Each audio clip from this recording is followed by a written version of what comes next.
When you talk to a plant manager, there's only two things in his head, keeping production, improving production, but also safety of the people.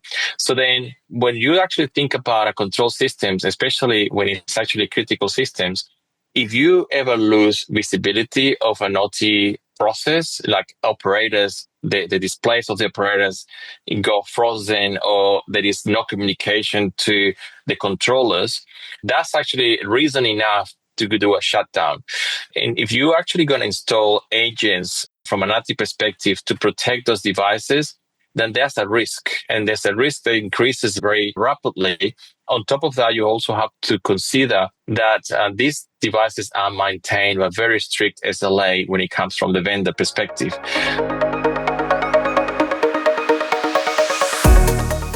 Welcome to the Industrial Cybersecurity Insider. In each episode, we dive into the world of industrial cybersecurity. Join us as we cover the latest trends, innovations, and practical insights as we talk with leaders and practitioners across the industry. Gear up and let's get into this week's episode.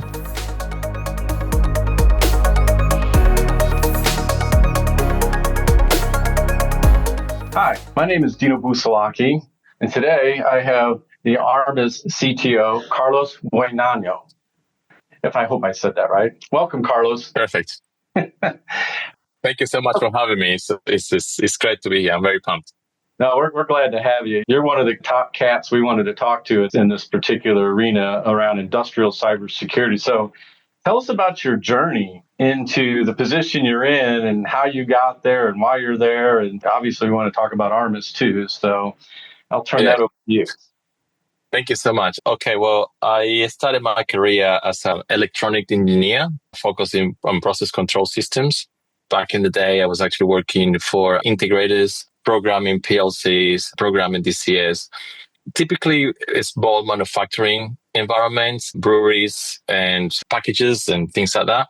But then I moved into working with a big vendor. I worked with Honeywell for a while. I actually saw the transition from TC 3000 into Experian R100. That was actually a really interesting experience, moving from a completely mouseless control systems where you have to tap to get to the parameters and change it, to Windows-based DCS, which is quite interesting. Moving to a consultancy, integrating several control systems, but focusing mostly in control networks. That's actually when I started really understanding how networks work and firewalls, and designing security around control networks, especially integrating Yokogawa systems, Honeywell systems, of course, packages like air compressors and generators and so forth, and connecting all into each other. And of course, then programming the control systems to do the work that they need to do, right? And I think my most interesting experience was to build up a control network from the ground up in Australia in an energy company. Basically, I was actually the principal engineer there. And I had to design a greenfield control network. And this is actually a LNG network, which means that we have 5,000 wells, gas plants, we have water treatment facilities, plant compressor facilities, control rooms. And we had to basically integrate all the devices, integrate the control systems. In that case, it was actually Yokogawa, as well as building management systems all together. We have LANs and several WANs, and we actually work with microwave, LTE, fiber, you name it. I was actually able to play with every technology known to man. But the interesting part in there is that was actually the part when I had to design a control network. And we were trying to, because it was an energy company, to basically base the design around ICC 2443 framework. And it was very interesting because every design that we did was actually just going through all the functional requirements, all the security requirements.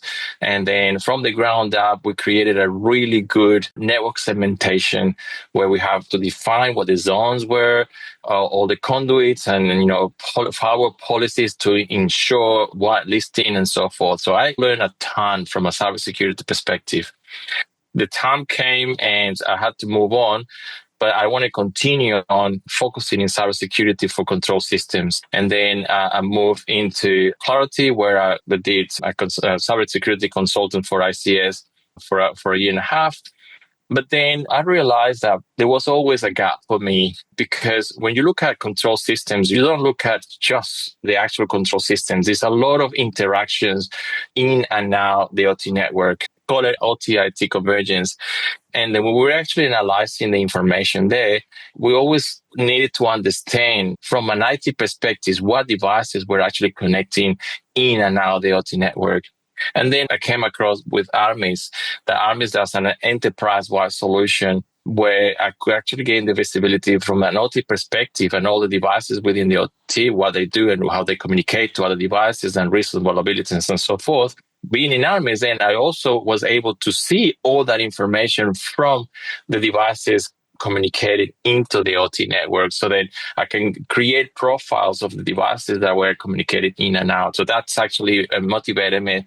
And then I move on into Armis. And now I've been actually 6 years in Armis, operationalizing Armis in OT environments. And it's actually having fun, like we were discussing earlier. Yeah. I didn't realize that we kind of started in a similar spot, right? I came out of the beer industry also, right? I worked for the largest adult beverage manufacturer in the world for 20 years, working in engineering, doing a lot of what you described that you were doing for the power plant in Australia. That's interesting. And then how we went off and came back as far as focusing and recognizing that there was a need when it comes to cybersecurity around these control systems, right? Which kind of leads me into my next question, and you touched on it a little bit with the IT-OT convergence. I had somebody present it to me in this way. When you think about IT's role and OT's role, but there's a balance that's off in the decision-making process, right? And I equated a little bit, the way that they framed it, I thought was pretty good. It's like there's 15 electoral votes, and IT's got 12 of them, and OT's got 3. And the question is, how do we balance that out? Because everything you were describing as you were going through the work that you were doing at the power plant, what was really IT's role? And I see it as a system integrator firm working for a very large SI. You know, a lot of times we're not getting phone calls from the CIO or the CISO or the IT leadership having us come in to talk about the project that we're getting ready to do, whether it's brownfield, greenfield, lifecycle replacement, recontrol, integrations, where they're really digging into what it is that we're bringing to the table for them. Are you seeing that from an Armis perspective? I know you work with IT quite a bit, but what does that move towards OT look like? It is very difficult, right? So, and then that's why I come in the conversation, because having that operational experience from an OT perspective, I can actually understand the positions from an OT perspective. And also have the opportunity to be a system administrator, network engineer, then I can also see the perspective from the IT. And I try to kind of join forces and see the positive between the two and the convergence between the two. But the one thing that we always need to understand is IT networks and OT networks are completely different, and they're designed for different reasons. The IT networks are typically designed to improve productivity and provide more tools to the users to be more productive. And the more tools, the better in a way. And of course, with great power comes great responsibility, and then put more security in place and add agents and to monitor the traffic and to monitor the information that's going in and out of the devices. So it becomes very process intensive when it comes to understanding the IT networks. The OT networks, on the other hand, is completely the opposite. The OT networks are defined for a purpose, and it's the purpose of communicating ICS devices and perhaps some other IoT devices like cameras and TVs and handhelds, but dedicated and purely dedicated to the process, the OT process. When you talk to a plant manager, there's only 2 things in his head, keeping production, improving production, but also safety of the people. So then when you actually think about a control systems, especially when it's actually critical systems, if you ever lose visibility of an OT process, like operators, the displays of the operators go frozen, or there is no communication to the controllers, that's actually reason enough to do a shutdown. And if you're actually going to install agents from an IT perspective to protect those devices, then there's a risk. And there's a risk that increases very rapidly. On top of that, you also have to consider that these devices are maintained by very strict SLA when it comes from the vendor perspective. So what that means is that if you have a system that is driven by Yokogawa or Honeywell, they will actually have very, very strict requirements of how do you configure the Active Directory, what EDR you can actually install in the machine, what endpoints and so forth. So there is a lot of really requirements that needs to be met. And if you let IT to start installing, then you could actually potentially break that SLA and then lose the support that you need to maintain operations. So it seems like an impossible task to join them together. And in fact, going back to my role in the energy company, so we were able to work together in one effort, and that was actually to build a new operator control area, right? So, data center with the control room. And the way we did it is like we have the SMEs from the control system and we have the SME from the IT system.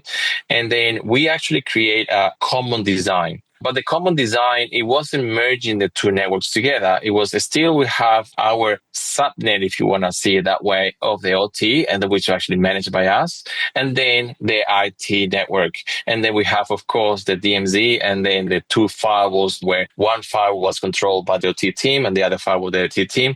But the good thing is that we created a design where all the drawings were the same. IT and OT have the same drawings. All the procurement was the same. So we actually used exactly the same hardware across the board so that everything was actually a lot cheaper. And everything that we designed was taking that into account. Hey, we know what devices we need to connect across from the OT to the IT. And then we designed the policies in the firewalls with a wide listing of procedures to make sure that all the communications that we needed from Pi, for instance, to the SCADA servers and so forth were in place in both firewalls and so forth. So that worked really well because it was very efficient, because we didn't have to actually ask for permission because the design was from the ground up together. So there is ways that we can actually work together for sure. Yeah, that's a good point. I call them the aftermarket parts. When you have IT, for example, as an SI, we don't implement EDR and design EDR into the control systems that we're providing to the client, right? Because to your point, they can be disruptive, right? Yes. Yeah, we'll find in a lot of cases after we've done that work that IT will come in a later date and install a CrowdStrike or SentinelOne in the environment, and all of a sudden you start having odd problems within your manufacturing environment you can't quite put your finger on, which is really good when you have tools like Armis in place because it's going to show you that disruption, right? Exactly. Yes. That's a good point, right? And for the IT people out there listening to this, think about that before you start just throwing a CrowdStrike or a SentinelOne or some EDR package into that OT environment around those HMIs, because it can be disruptive if it's forwarding communication, scanning at the wrong time, doing its AV, and all of a sudden that HMI freezes for 30 seconds, and all of a sudden my process is at risk. I think the first question they need to ask themselves, and this is actually something that I will actually communicate to the IT people, is it qualified by the vendor, the manufacturer of the system that you want to install it? And if you can't answer the question, you need to investigate which vendor is being used, and then whether or not the vendor supports the EDR. That's actually a very important part that IT people tend to ignore. Right. Well, I want to focus a little bit on a term that I heard at S4 this past month in February is cyber-informed engineering, right? Which to me goes along with if you have a client that's chosen Armis as their OT cybersecurity platform, and you've got projects going on in your manufacturing environments, to be looking ahead of saying, well, we're an Armis shop, and I've got all these new machines and skids coming in over the next year, 2, 3, whatever. What should they be doing in order to ensure that they're improving and increasing their cyber posture within the design build of those new machines? Well, there is a lot of things that you should be doing. First and foremost is that you have to make sure that you have that visibility in place. Okay. So the problem that you have is that you're actually adding things into the network, packages and new equipment and new lines, and you lose focus of what devices you have and you are maintaining. And not seeing the devices that you have, what is going to happen is that you're going to have risks and vulnerabilities that you're not aware of, and they could actually be introduced into the systems without noticing. Okay, so if you have a continuous monitoring of what devices are actually into the network, and then you start looking at brand, model, firmware versions that they're using, and then match that with the vulnerabilities and the risks. On top of that, then what these devices are tend to communicate, are they configured properly? So that's actually very important. Okay. And one thing that I find as well is that sometimes when you actually bring equipment, depending on what they have in the stores, they might be already old. And meaning that you have a device, a PLC, that even though you're buying it brand new, it might have an out of date firmware, for instance. And before you actually put it into production, you need to actually check whether or not you can patch it and you can actually get it up to date. Because one of the things that, typically happens when you're in production is that you can't shut down whenever you need to patch or you find vulnerabilities. That's why you have shutdown windows, right? So that you can actually start looking at what you need to fix. But what people don't understand that a shutdown window is a project altogether, meaning that you have a project manager that is in charge of all the activities across that shutdown window. So sometimes you can't even actually patch during that shutdown window because they might be using a piece of equipment for testing some changes they need to make in the control system and the program, and then they need to test it. And then if you want to bring that down, just because even it's in the shutdown window and they won't be able to test, then the project manager is going to tell you, unfortunately, I'm using it, you can't patch it. So that's one of the things that, make sure that when you're bringing things in, they're up to date with the latest patches, and also understand what the behaviors from a device perspective, what are they tend to communicate. If there is a misconfiguration, for instance, they try to connect to the internet or try to connect to the vendor website just to grab updates or things like that, like cameras, for instance, are typically what happens. Just make sure all that is actually taken care of before you start introducing new equipment into your plant. Yeah, Does great that make point. sense? Yeah.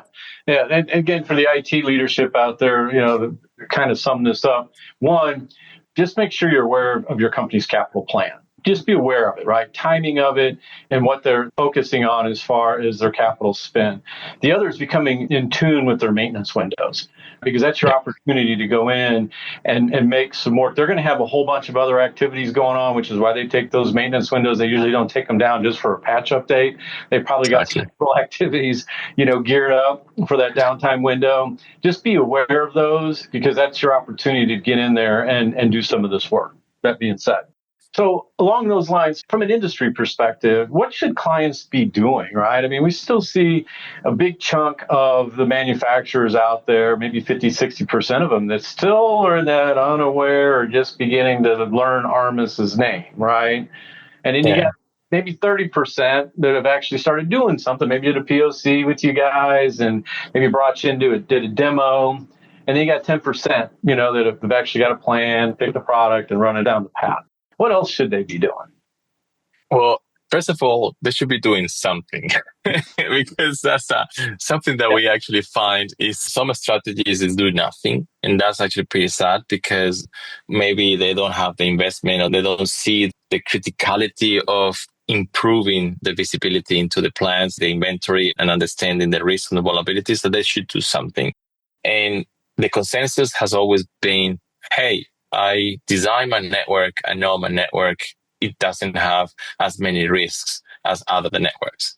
Then you ask the question, how many devices do you have? And it's like, I've got, I don't know, about 400 devices, give or take. It's pretty well isolated. We don't have communication in and out of the OT network, it's air gapped. And we said, just give us a try. Let's just take a look. Let's do a POV and let's just see what we come out with. The trust but verify, I call it. Trust but verify. And the reality is that, instead of 400 devices, they have 1,200 devices that they didn't know about, because there's a lot of projects that happens in parallel. And they said, hey, I'm just going to install a new generator. But what they don't understand that inside the generator, they have switches, PLCs, sensors, VSDs sometimes, they have a lot of equipment that it comes as a vendor package. And then they don't understand that it's a lot of other things that has been added to the network and they're not aware of. And because of that, so what they should be doing is they should be always doubting themselves in a way that, hey, if I think that it's 400, it should be more than that. Okay. And on top of that, of course, there should be, if there is no money for investment, try to figure it out, try to see the trends, try to understand and get the budget so that they can start exploring new ways to increase the visibility of the devices, see the risks, see the vulnerabilities, and then start doing something about it, right? So, and sometimes I understand in OT environments, mitigation is actually key. Sometimes you can actually have to create exceptions.